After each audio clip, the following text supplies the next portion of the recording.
Un saludo de nuevo.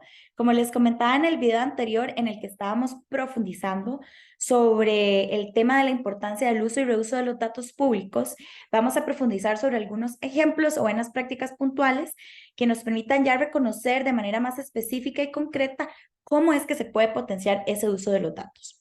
Y este primer ejemplo que vamos a detallar a continuación es el tema de las contrataciones públicas abiertas para combatir la corrupción. Y aquí es importante permitirse hacer una diferencia entre lo que es una contratación o un proceso de contratación pública y cuando ya hablamos de contrataciones abiertas.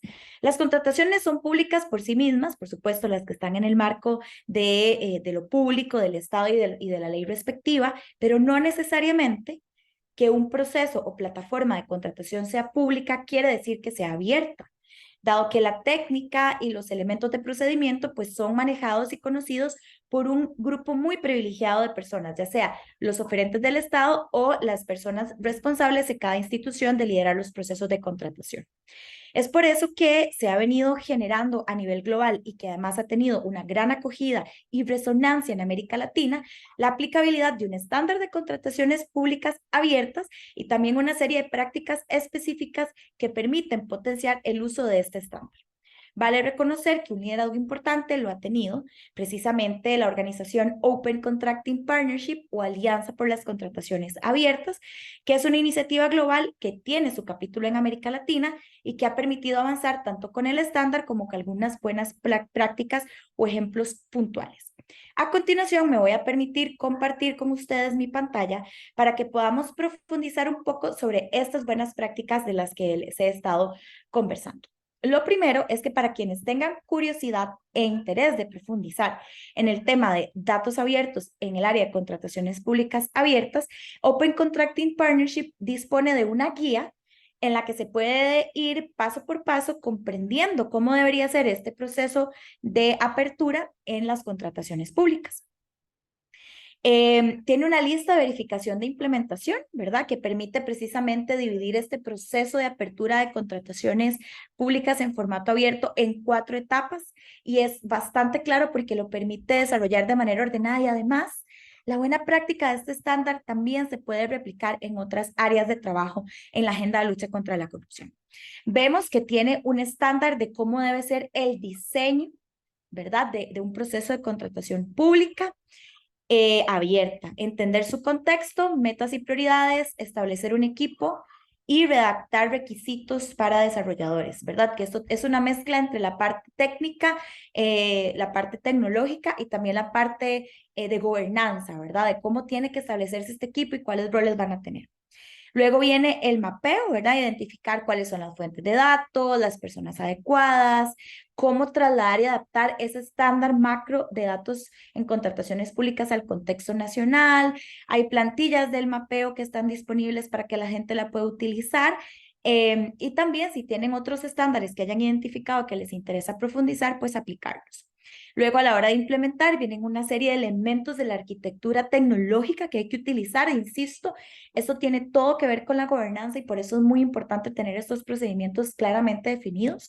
Y finalmente, pues la parte de publicación, que es muy importante cuando hablamos del tema de uso de los datos. Realizar verificaciones finales, finalizar política de publicación, licencia los datos, publicar y compartir los datos. Y sobre el tema de la licencia, es muy importante tener en perspectiva que los datos abiertos no deben de tener restricciones de propiedad intelectual. Una cosa es definir en un portal de datos abiertos o de contrataciones públicas abiertas quién generó la data, documentar de dónde viene y tener un licenciamiento abierto, pero no puede haber restricciones, no pueden haber códigos que limiten el uso y acceso de esos datos. Y una de las cosas más importantes es reconocer cómo impacta las contrataciones abiertas y cómo mejora la calidad de vida y también cómo permite trabajar de manera preventiva la lucha contra la corrupción. Ese es el sitio web de Open Contracting Partnership que yo les recomiendo que lo puedan indagar con pausa, con tranquilidad y buscar algunos de esos ejemplos. Vamos a ver uno de los países que también ha avanzado en la implementación del PIDA, que es Ecuador, y que en este momento está haciendo una apuesta en la contratación pública desde una perspectiva democrática, es decir, cómo se democratiza la contratación pública en Ecuador.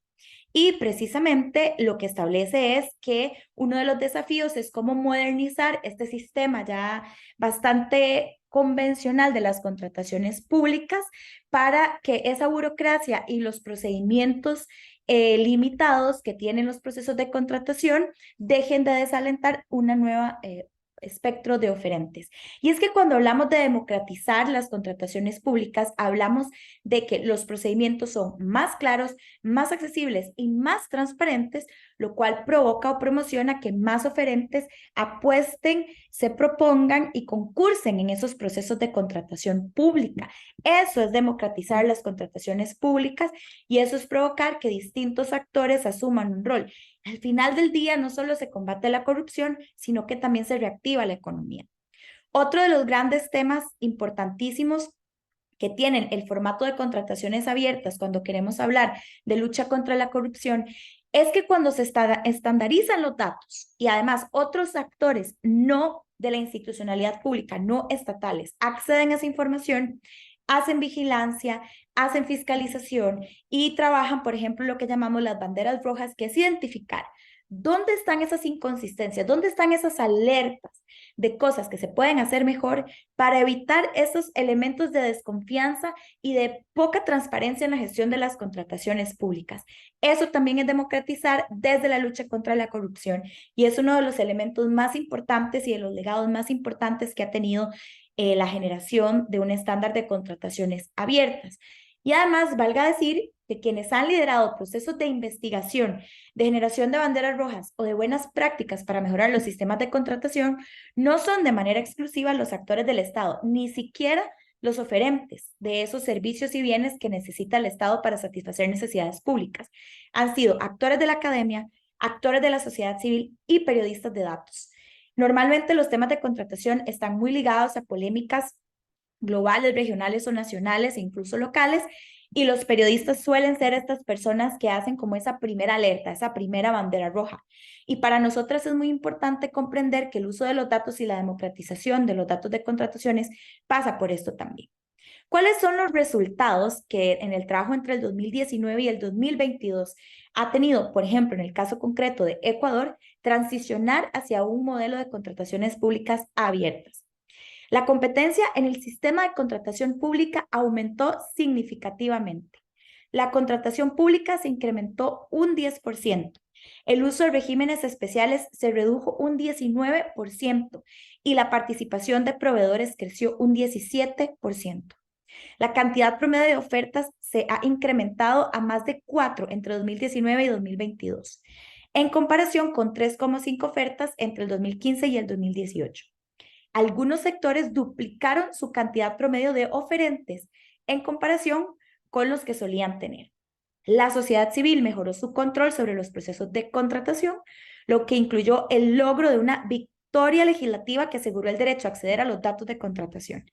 En la actualidad, una red de organizaciones cada vez más extensa utiliza datos de contratación como parte de su labor, por ejemplo, para identificar riesgos de corrupción y para hacer un seguimiento de las prestaciones de servicios, lo que ha generado la apertura de 172 causas judiciales para investigar compras cuestionables realizables durante la pandemia. Entonces vemos que las contrataciones públicas, como les comentaba, no solo permiten prevenir la corrupción, sancionarla y actuar judicialmente como corresponde, sino que promueven la democracia, diversifican el sector y promueven la reactivación económica.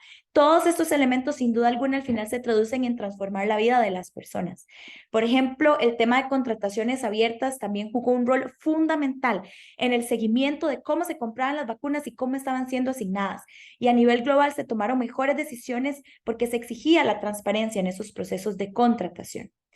Otro ejemplo fundamental, como les hablaba en el tema de reactivación, es cómo se convierte un sistema de contratación pública abierta en oportunidad de reactivación económica para las pymes en el mercado de compras públicas a nivel local y a nivel nacional también. Así que este es un ejemplo puntual que ha tenido un gran impacto en América Latina y que sin duda Panamá puede replicar para potenciar el trabajo y el uso de datos abiertos para combatir la corrupción.